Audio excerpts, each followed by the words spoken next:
Hi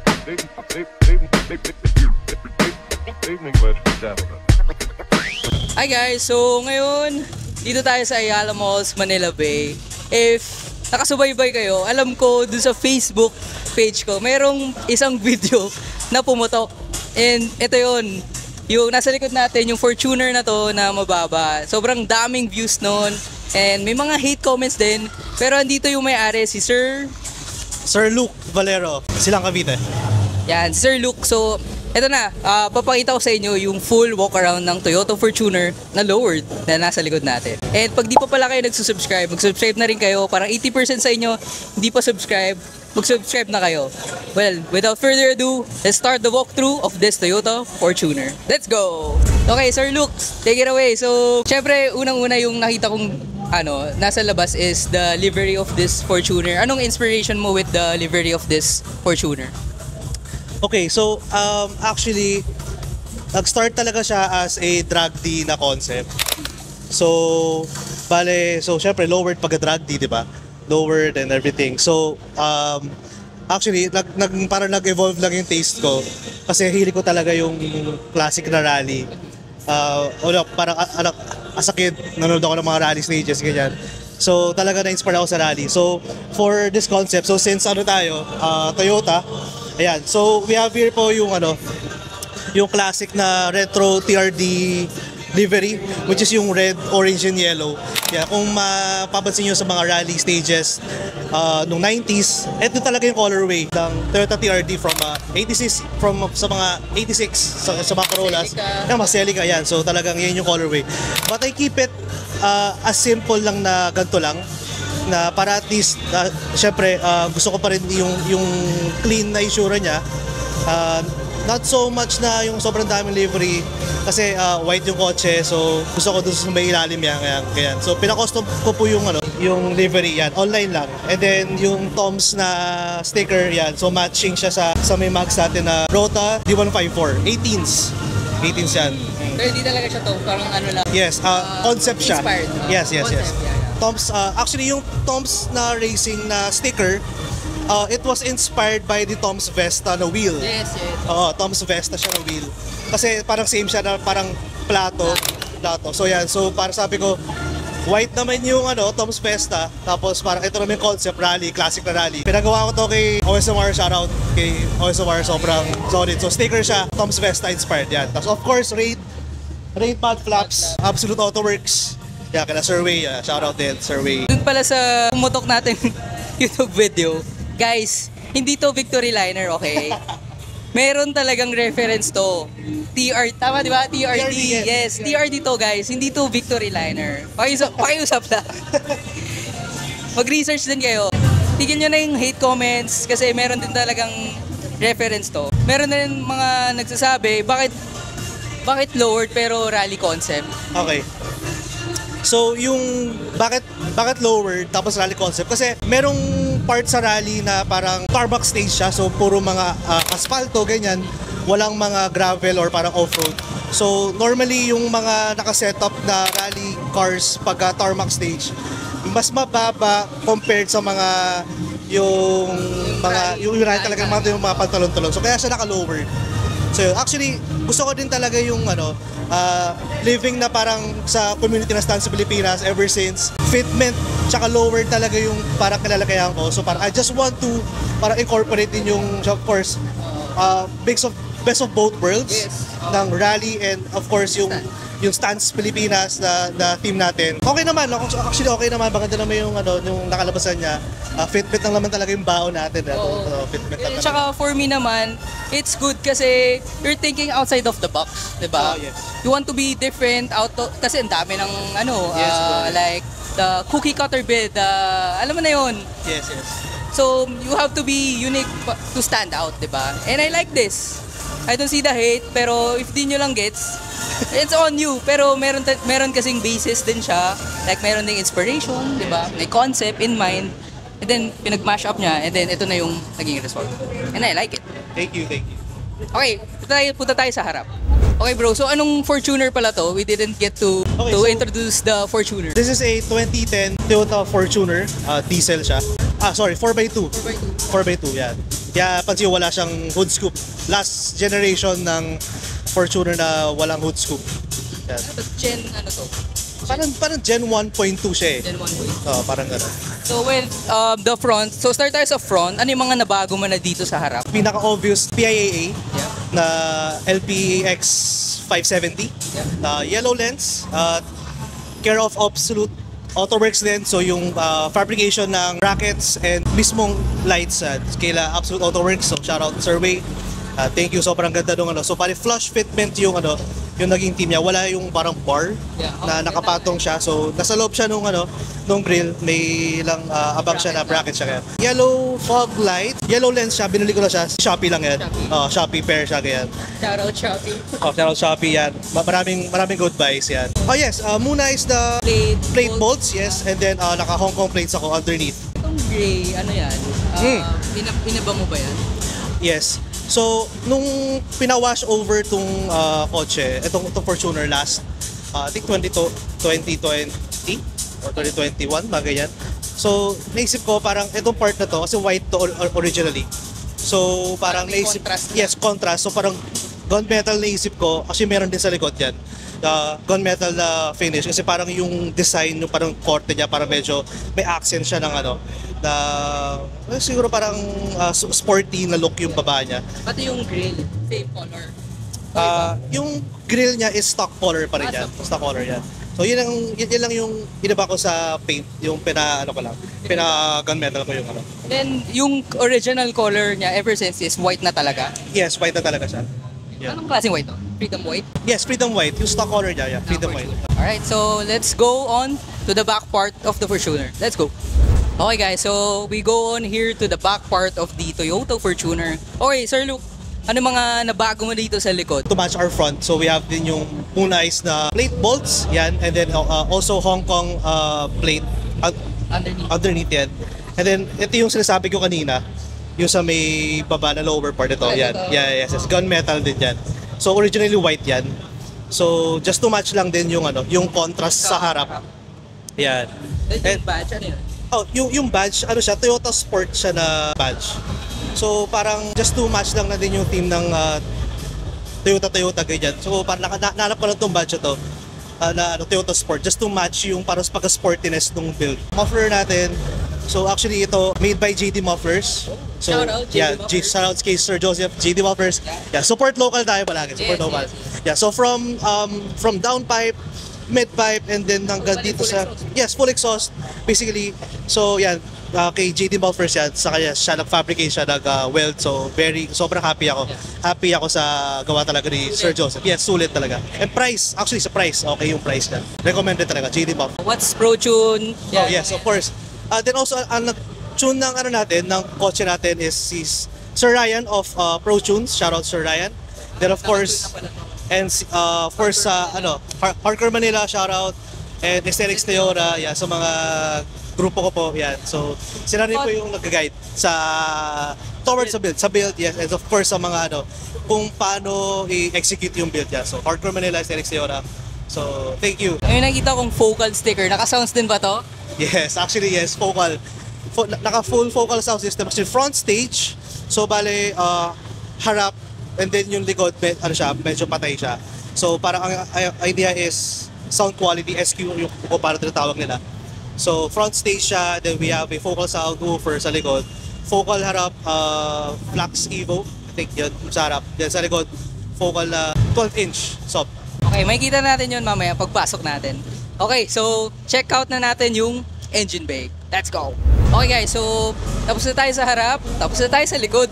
Now we go on to the engine bay. Okay, let's go. Moving on to sa engine bay natin. So we have a lot of stuff na nangyari na dito. Basically, far from stock na siya. Pinaka-obvious na nakikita natin is yung pipes. Dahil wala siyang intercooler ng stock, we had to install front mount intercooler just to accommodate yung Garrett na turbo yan. Since nag-upgrade tayo ng mas malaking turbo from stock and also more fins. Ayan. So yung turbo natin is a Garrett turbo from Denso. Denso Binondo. So yung piping care of GD Mufflers, yan. Sobrang, kita nyo naman, ang ganda ng welds, ang ganda ng pagkaka-route niya, ganyan. Also yung intake natin, also from JD Mufflers, everything, lahat ng pipes na ito is JD Mufflers. Nag-change na ako ng valve cover. So kasi stock siya eh. Yung stock niya is plastic.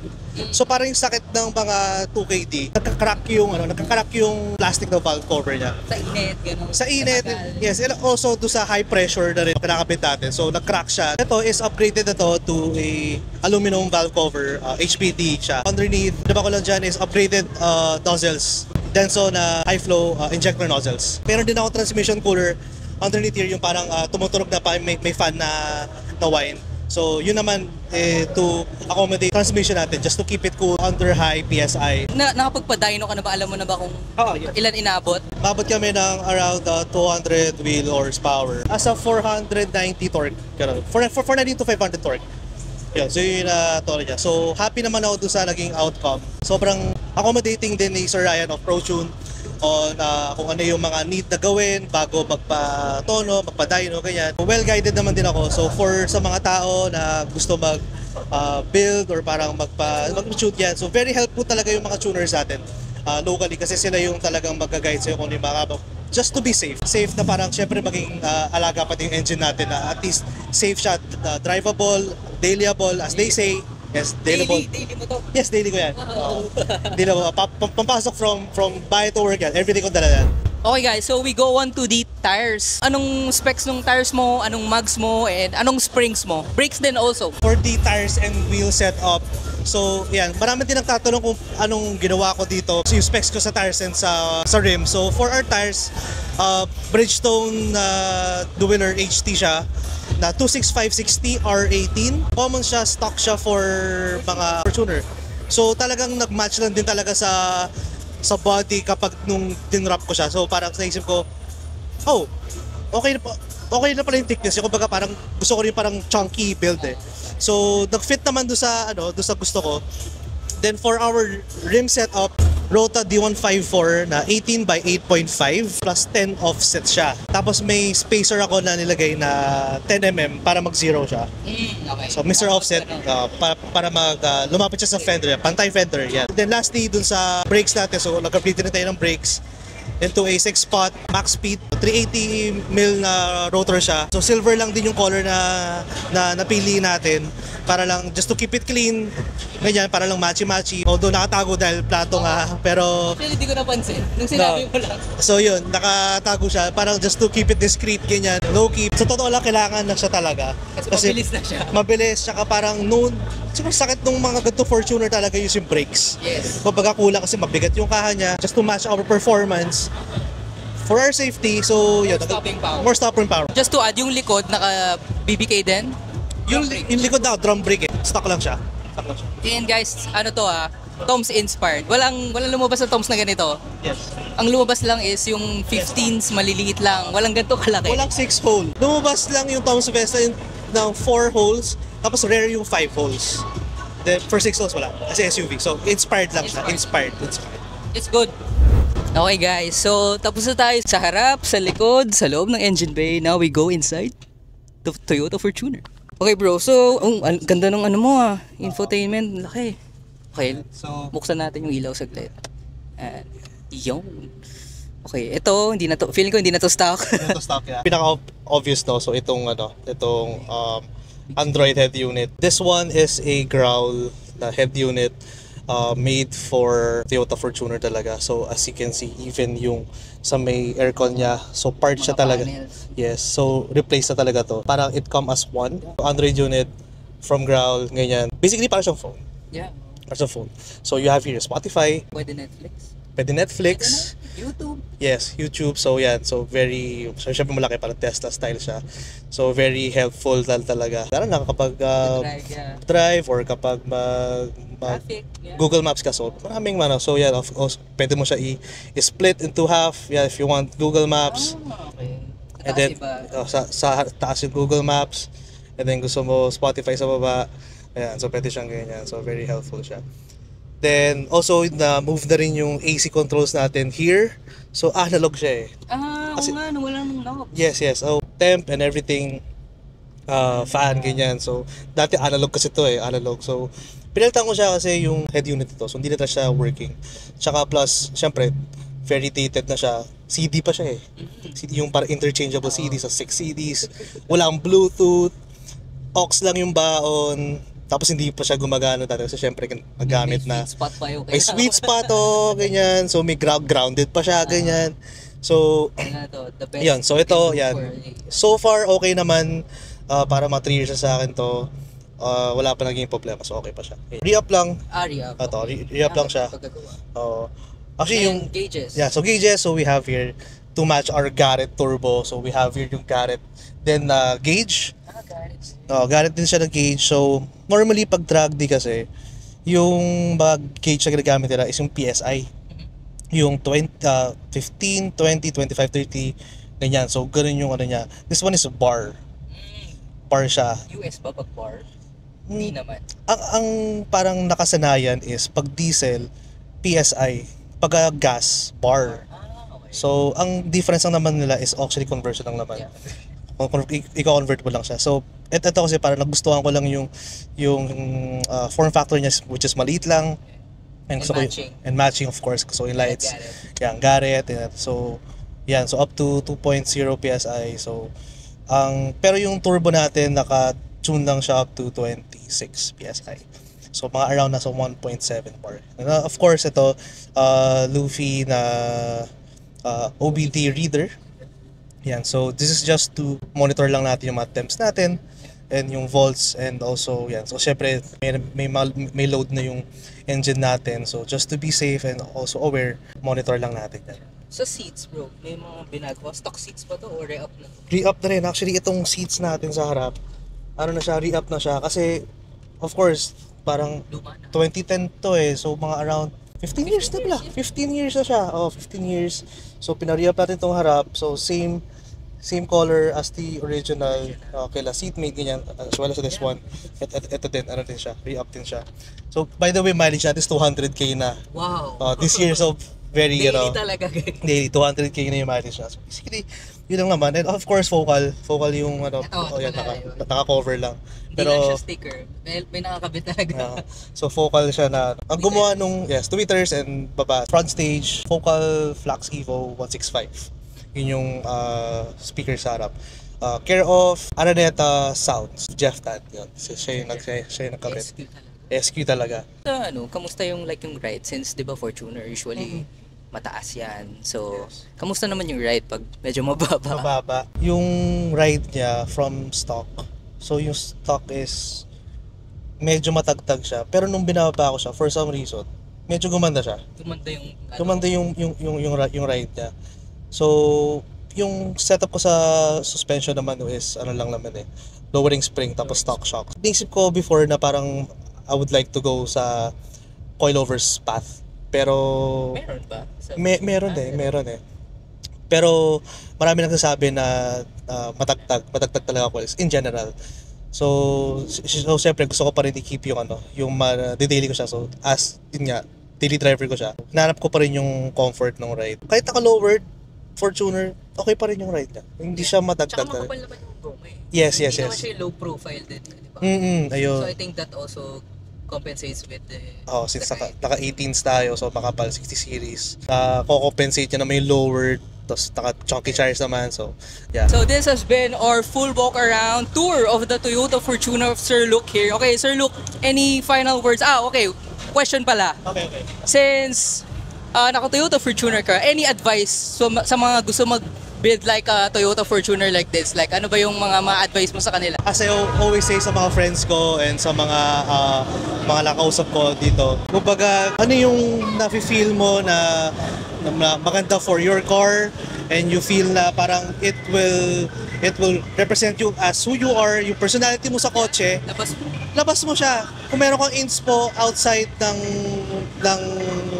car mo, kung meron kang, bili ka sa racing, bili ka sa rally, bili ka sa ganito, para ma-translate mo siya into something na ganito, I say go for it.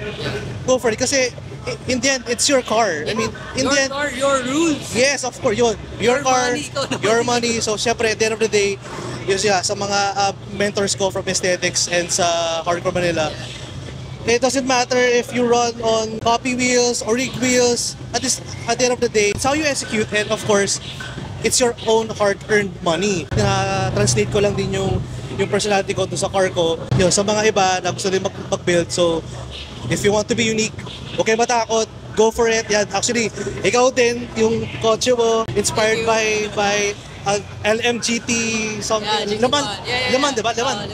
Tama. Leman siya. So, I mean, yun yung mga something na to inspire eh. So, parang yun, part din ng ever since na nakaka-inspire sa mga ganitong build. And also stands Philippine for such an event na nag-host. Yeah, final words. Any shoutouts? Shoutout, bato mo sa internet. Shoutout sa group ko, Hardcore Manila, and Aesthetics Toyota, and of course sa friends ko sa Cloud9. So sila yung mga nag-guide sa akin and yung mga nag-inspire sa akin na to push and to really The creativity out. push yung art, ilabas, i-expose and i-share sa car community kung ano yung na-express talaga natin. Tsaka ano yung feel natin na maganda. That's all. Yeah. So, thank you so much guys. If di pa kayo nagsusubscribe, mag-subscribe na kayo. If umabot kayo sa part ng video na to, you can comment down below. Ano ba maganda? Isip ka random word. Tom's Racing. Yan, okay. Comment down Tom's Racing sa baba para alam ko talagang nanood kayo from start to finish. And if you guys want to buy our merch like this one, you can always buy our merch at www.eversince-streetclub.com. Don't forget the dash. And as always, this has been Jerome Monastrial. See you on the next vlog. Johnny!